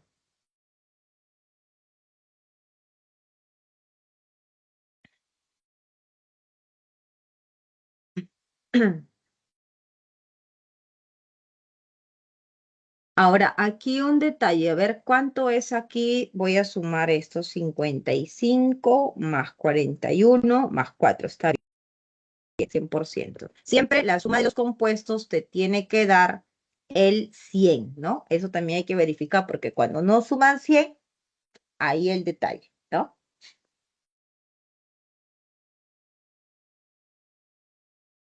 Ya, ¿entre cuánto?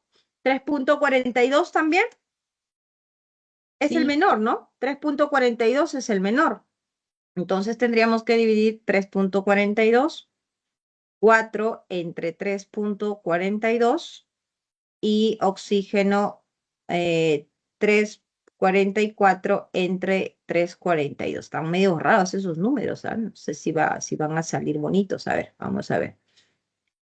Ahora sí, dividimos. Aquí es 1, ¿correcto? Aquí es 4 entre 3.42, prácticamente es 1.169, 1.17 redondeando. Y aquí es 3.44 entre 3.42, que esto sí seguro va a ser prácticamente 1, ¿no? Porque es 1,00, ¿ya? Así que es 1 prácticamente al igual que esto. Muy bien, hasta aquí estamos bien. Todos me están siguiendo. ¿Sí? sí, Miss. Ya, muy bien. Ahora sí, si tomamos en cuenta ahora un valor para poder, aquí como podemos ver, esto es decimal, ¿no? Esto es decimal, esto es entero, así que tenemos que buscar en el cuarto paso un valor de tal manera que al multiplicarlo, esto, en el 1 no hay problema, porque todo va a dar multiplicado por cualquier número, siempre va a ser entero. El detalle es el 1.17. Entonces, ese 1.17, ¿por cuánto tendríamos que multiplicar? A ver, encuentren el valor mínimo para que eso sea entero. ¿Por cuánto?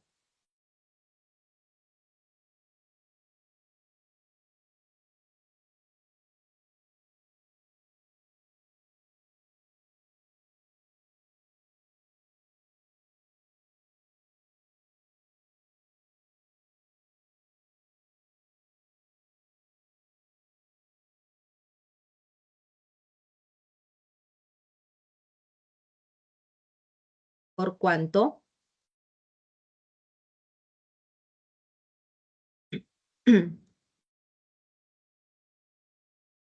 ¿Sí saben qué hacer en el cuarto paso o tenemos dudas?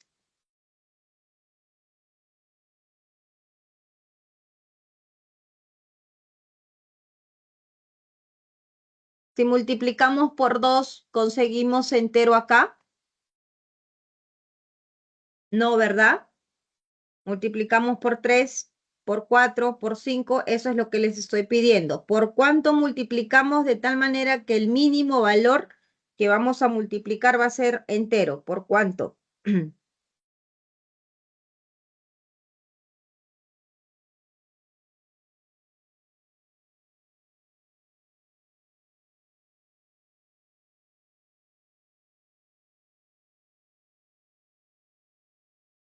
Mis chicos, ¿me han entendido el cuarto paso?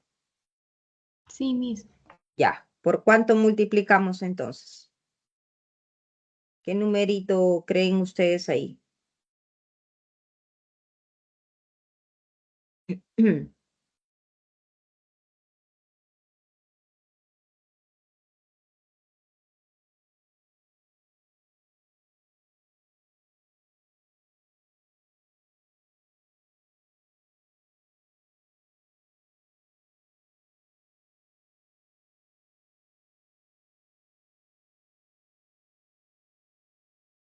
¿Por 6? ¿Estaría bien por 6? Si nosotros multiplicamos, miren aquí por 6, multiplicamos aquí por 6 y multiplicamos aquí por 6, aquí tendríamos nuestro carbono igual a 6, nuestro hidrógeno igual a 7, ¿correcto? Y acá nuestro oxígeno igual a 6. Eso sería nuestra fórmula empírica, ¿no? Entonces la fórmula empírica es igual a C6, H7 y oxígeno 6. ¿Correcto? Ahora, ¿cuánto es la masa molar de esa fórmula empírica? Vamos a calcular. La masa molar de esa fórmula empírica sería 6 veces el carbono, son 6 por 12, más 7 veces el hidrógeno, 7 por 1, más 6 veces el oxígeno, 6 por 16. Esa masa molar, ¿cuánto sale, chicos? ¿Calcularon? Son 12 por 6, son Profesor, 70. Sí, pero uno, o sea, pero el decimal por el 6, o sea, uno, como 17. 17 sale 7,02. O sea, no necesariamente tiene que ser número entero, tiene que ser por lo menos un aproximado. Exacto. El aproximado nos tiene que dar al menos la primera cifra redondeado a 0. Y en este caso sale 7,02, ¿verdad? Entonces, por eso es que lo tomo en cuenta ello. Ah, ok, ok. ¿Ya? Gracias. Listo. Ahora sí, entonces considerando esta masa molar, ¿cuánto sale? 175. Sí, 175 sale. Así me está saliendo. Ya, entonces si es 175 gramos por mol, ya, aquí vamos a tener que corregir porque si no, no sería correcto. Esto tiene que ser 175, entonces aquí también, ¿ya? Porque si no, olvídense, pues nunca va a cuadrar. Por lo tanto, si yo ya tengo la masa molar de la fórmula empírica, ahora y me dicen que la masa molar del compuesto es 175, yo recuerdo, profesora, que la letra K es la fórmula molecular sobre la fórmula molecular de, o perdón, al revés, la masa molar, vamos a colocar la masa molar de la fórmula molecular y la masa molar de la fórmula empírica. Y la masa molar de la fórmula empírica. Esto entonces es de la fórmula empírica, que sería 175, y esto sería de la fórmula molecular, que es el que nos están dando de dato. Y coincidentemente es lo mismo. Por lo tanto, la fórmula empírica y la fórmula molecular, ¿cómo van a ser? Van a ser iguales, ¿no? Por lo tanto, la fórmula molecular sería C7H7 y aquí tienen que corregir para que esto sea la respuesta, la alternativa casa. ¿Ya, chicos? Ahora, a mí me parece que esto están hablando de un ácido orgánico que corresponde al ácido ascórbico. A ver, y si el ácido ascórbico, su fórmula no es esa, entonces, si es que eso era el enfoque de esa pregunta, a ver, aquí está. Ah, no, sí, no sé, no, ya ves, aquí es C6H8O6. Y aquí me parece que han querido colocar aquí el enfoque del ácido ascórbico, pero los valores no están correctos. Pero todo el procedimiento que hemos realizado está ok, ¿ya? Son los pasos que tenemos que realizar. Ahora, voy a verificar si efectivamente era el ácido ascórbico, si es que ese es el enfoque. Entonces aquí tendrían que ser otros valores para que podamos tener exactamente el 6, C6, H8 o 6, que sería la clave avión, ¿ya? Pero así como está, aquí con esta corrección de 175 y sin considerar que es el ácido ascórbico, o sea, es un ácido tal vez que ni siquiera existe, sería esta respuesta, ¿ya? Haciéndolo solo como de manera teórica, con los pasos que están correctos, de esa manera se estaría calculando esa fórmula molecular. ¿Tienen alguna pregunta, alguna duda? Igual ya saben que el solucionario lo voy a estar subiendo a mi canal y ahí ya ustedes van a verificar, ¿no? Pero igual sea cambie o no cambie los valores para poder llegar a la fórmula que se quiere, si es que hubiera aquí un error, los pasos, la frecuencia que hemos realizado, todo es lo mismo, ¿ya? O sea, todo lo que hemos hecho está muy bien y de esa manera, con los datos que tenemos aquí, esa sería nuestra respuesta. Así se determina, chicos, la fórmula empírica, que es lo que estamos viendo aquí. Esto es nuestra fórmula empírica, ¿ya? Y esto sería nuestra, bueno, igual de la misma forma como el valor de K es 1, también sería nuestra fórmula, perdón, nuestra fórmula molecular, ¿ya? Porque está coincidiendo que tienen la misma fórmula empírica y la misma fórmula molecular por el K igual a 1. Muy bien. Ahora sí, la pregunta número 6. No, la pregunta 4. Sí, la pregunta número 4. Y no nos va a dar tiempo de terminar, pero creo que los problemas más importantes lo hemos explicado ahorita, sobre todo fórmula empírica que quería que quede claro, ¿ya? Chicos, pregunta número 4 es una pregunta experimental de laboratorio donde les voy a explicar el poco tiempo que nos queda para que puedan comprender después por qué es que se plantea o se hace ese tipo de cálculo, ¿ya?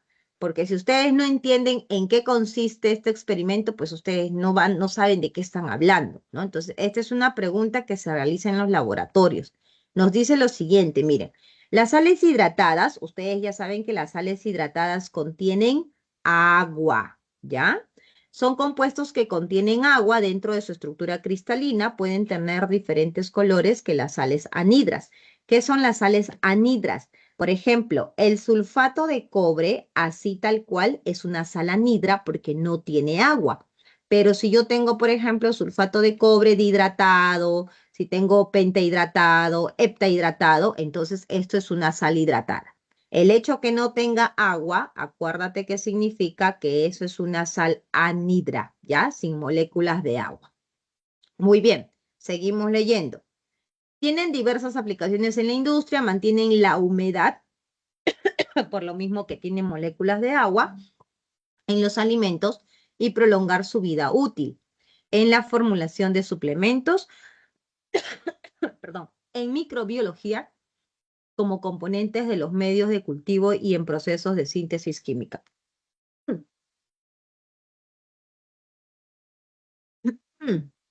Aquí viene la pregunta. En un laboratorio químico se desea determinar la fórmula de un hidrato. Un hidrato es una sal hidratada.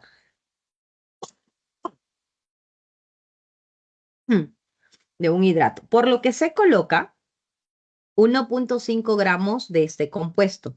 O sea que esa es la masa de la sal hidratada. ¿Ya? Porque dice la masa del hidrato. Masa de la sal hidratada. ¿Cuánto es? 1.5. De este compuesto en una cápsula vacía. Cuando uno en el laboratorio quiere hacer determinación de humedad, que esa es la técnica que se está haciendo o se está mencionando aquí, se utilizan unas cápsulas que son de porcelana, de esta forma, ¿no? Y aquí se coloca la sal. En este caso, aquí se estaría colocando el 1.5 gramos de esa sal hidratada. Pero te dice que la cápsula vacía, o sea, esta cápsula, solo la masa de la cápsula, ¿ok? La masa de la cápsula pesa 28.57. 28.57 gramos. Eso quiere decir entonces, chicos, que el total de la sal que contiene esa cápsula, ¿no? Va a ser 28.57 más 1.5, que sumando entonces la masa total que vamos a tener en esa cápsula va a ser de 30.07 gramos. Hasta aquí me están entendiendo, ¿verdad? Solo es la masa de la sal el que está dentro de la cápsula. Ahora dice, y luego se calienta obteniendo un peso final. Este ejercicio, este experimento, como les dije, sirve para poder calcular el porcentaje de agua que tiene esa sal hidratada.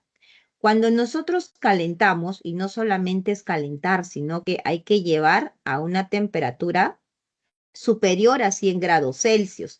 Puede ser 105, puede ser 110, que es la temperatura que se coloca, porque a 100 grados el agua ya comienza a salir. Entonces aquí debe decir, se calienta aproximadamente a 105, 110, ¿no? ¿Para qué? Para que el agua se vaya, el agua se vaporice, obteniendo un peso final de 29.52. O sea que esto fue al inicio que nosotros teníamos la masa de la sal hidratada y la masa de la cápsula. Luego que se calentó, te dice que la masa final, como puedes ver acá, un peso final de esa cápsula, ¿no? La masa final de la cápsula después de calentar con toda la sal de 29.52 gramos. Chicos, si me han comprendido, 30.07 había al inicio, después que se calentó 29.52. O sea que hubo una masa que se perdió. Había al inicio 30.07 gramos y salió solo 29.52. Está faltando, ¿saben cuánto? 0.55 gramos. Esa cantidad que está faltando, ¿alguien me puede decir a quién pertenece? Según lo que te expliqué de este experimento, ¿qué cosa sería esos 0.55 gramos? El agua que se evapora. Muy bien, correcto. Efectivamente es el agua que se evaporó, porque esto es una práctica de porcentaje de humedad. Y en una práctica de porcentaje de humedad, lo que se hace es justamente determinar la cantidad de agua. ¿Ya, chicos? Esa es la idea, el criterio de este ejercicio. Ya con esto que ustedes ya entienden, tal vez ya podrían resolverlo, ¿ya? Acá entonces nos dice, por ejemplo, el hidrato tiene 3.66% de agua en su estructura cristalina. Entonces aquí tú sabes que la masa total de la sal es 1.5. Vamos a ver si el hidrato, que es la molécula de agua, es 3.66, ya que vamos a dividir la cantidad de agua, 0.55, entre la masa total de la sal. Y vamos a ver si efectivamente esa es la cantidad de esas moléculas de agua. El compuesto tiene 0.03 moles de agua, ya sabiendo la masa de agua, tú puedes calcular la masa del agua porque solo vas a dividir la masa entre la masa molar del agua. Masa del agua, aquí está, y la masa molar del agua, ahí está como teoría de 18 gramos por mol. Así que ya puedes calcular y también podrías calcular las moles de la sal anhidra, ¿no? Porque te dice aquí que la masa molar de esa sal es 159.6 de la sal sin agua. Por eso es que acá no tienes las moléculas de agua. Y en el tercero te dice el compuesto es el sulfato de cobre pentahidratado. Bueno, aquí en este punto 3, que ya estamos en la hora, hay cositas que hay que considerar, ¿ya? Porque así como está, ustedes no podrían saber que es una sal pentahidratada. Así que necesariamente necesitaríamos saber más información porque al hacer una relación aquí es de 1 a 5 y acá lo que están es asumiendo que es la única sal que existe de esa manera y eso no sería correcto. Ya chicos, así que esta pregunta 3 en el solucionario que les voy a hacer, ahí les voy a mostrar cómo estarían calculando, ¿no? y aquí sí solamente asumir pues que sería pues una opción esto de acá, no necesariamente es la única, como les digo, ¿no? Es una opción que podría ser sí la sal de sulfato de cobre pentahidratado, ¿ya? Entonces, los otros ejercicios los voy a estar solucionando, bueno, todos los ejercicios los voy a estar solucionando ahí en el canal para que ustedes puedan complementar lo que hemos visto ahora en esta clase. Ya chicos, entonces hasta aquí, ¿tienen alguna pregunta, alguna duda? ¿Está todo claro? ¿Todo bien, Fátima? Muy bien. Practiquen, ¿ya? Están quedándose, no me están respondiendo. Iniciaron bien, así todos atentos, participando, y ahora solamente hay 5, menos de 10 personas que están ahí atentos a la clase. Practiquen y espero que la siguiente clase sí ya la mayoría participe. Ya chicos, un abrazo, cuídense mucho y nos vemos la próxima semana. Chao, chao. Chao, profesora, gracias. Ya Daniela, cuídate, chao, chao. Chao, Cuídense profe. mucho, chao.